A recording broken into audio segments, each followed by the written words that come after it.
Bruce Garriock of the Ottawa Sun. I'm here with Sun columnist and Team 1200 personality and former Senator Jason York. That's a lot of titles. But Jason, one of the things that I wanted to talk to you about today was Daniel Alfredsson's future. And he's got to weigh a lot of factors before deciding if he's going to retire. What do you think he's thinking about right now? Well, number one for Daniel Alfredsson, as it always is once you get to be this age, is health. So number one, he's going to weigh out how he's feeling as far as his body. Because with Daniel Alfredsson, and I know this from having played with him and trained with him, he needs to train hard during the summer.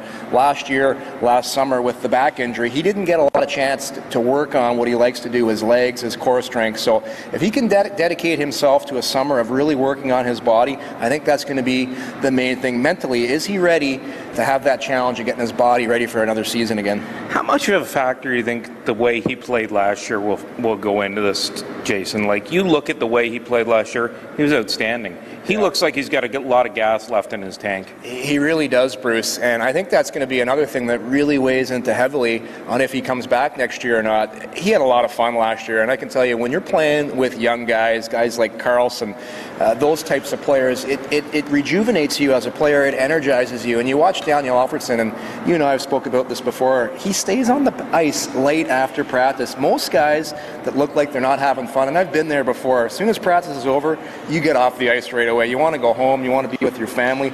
Alfie's one of the last guys to leave the rink here, so he's having a lot of fun, and when you're having fun, you don't want to quit this early. You know, there are three ways you can retire, Yorkie, the way I see it. Number one, you can go out on your own terms. You can go out as a top player. Number two, somebody has to tell you you've got to go. And number three, you can leave because you have a concussion or you need surgery. How do you think Daniel Alfredsson wants to go?